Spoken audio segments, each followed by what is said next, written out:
എസ്.ഐ.ആറുമായി ബന്ധപ്പെട്ട് കോൺഗ്രസ് അതിന്റെ നിലപാട് ദേശീയ തലത്തിൽ പ്രഖ്യാപിച്ചതാണ്. കെ.പി.സി.സി പ്രസിഡന്റ് ഈ തെരഞ്ഞെടുപ്പ് സമയത്ത് ഇത് എസ്.ഐ.ആർ നീട്ടിവെക്കണം എന്ന് ആവശ്യപ്പെട്ടുകൊണ്ട് സുപ്രീം കോടതിയെ സമീപിക്കാനും തീരുമാനിച്ചിരിക്കുകയാണ്. ഈ ഒരു സാഹചര്യം നിലനിൽക്കുമ്പോഴാണ് ബി.എൽ.ഒമാർ ഇന്ന് ഒരുപാട് മാനസിക സമ്മർദ്ദം അനുഭവിക്കുന്നു എന്ന് പറയുന്ന വാർത്തകൾ വരുന്നത്. ഒരു ബി.എൽ.ഒ ഇന്നലെ കണ്ണൂരിൽ ആത്മഹത്യ ചെയ്തത് നമ്മളെല്ലാം ഇന്ന് പത്രങ്ങളിൽ വായിച്ചതാണ്. ഗവൺമെന്റ് നടത്തുന്ന സമ്മർദ്ദങ്ങൾ ഒരു ഭാഗത്ത്, അതോടൊപ്പം CPM നടത്തുന്ന സമ്മർദ്ദങ്ങൾ മറുഭാഗത്ത്, ഇതെല്ലാം കൂടി ഇന്ന് ബി.എൽ.ഒമാരുടെ പ്രവർത്തനങ്ങൾ സങ്കീർണമാക്കുകയാണ്.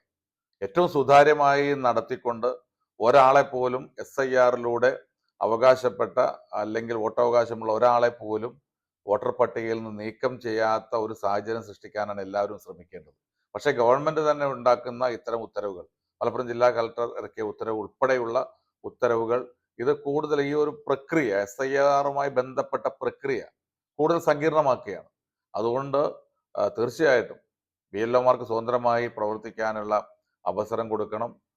പൂർണ്ണമായിട്ടും മുഴുവൻ ആളുകൾക്കും വോട്ടവകാശം ലഭിക്കുന്നതിന് വേണ്ടിയുള്ള പ്രവർത്തനം ഉണ്ടാവണം.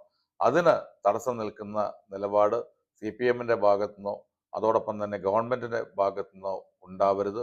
BJPയുടെ കേന്ദ്ര ഗവൺമെന്റിന്റെ അജണ്ടയെ അതിജീവിക്കണമെങ്കിൽ വ്യക്തമായും മുഴുവൻ ആളുകളെയും, അർഹതപ്പെട്ട മുഴുവൻ ആളുകളെയും വോട്ടർ പട്ടികയിൽ ചേർക്കാനുള്ള നടപടിയാണ് ഉണ്ടാവേണ്ടത്.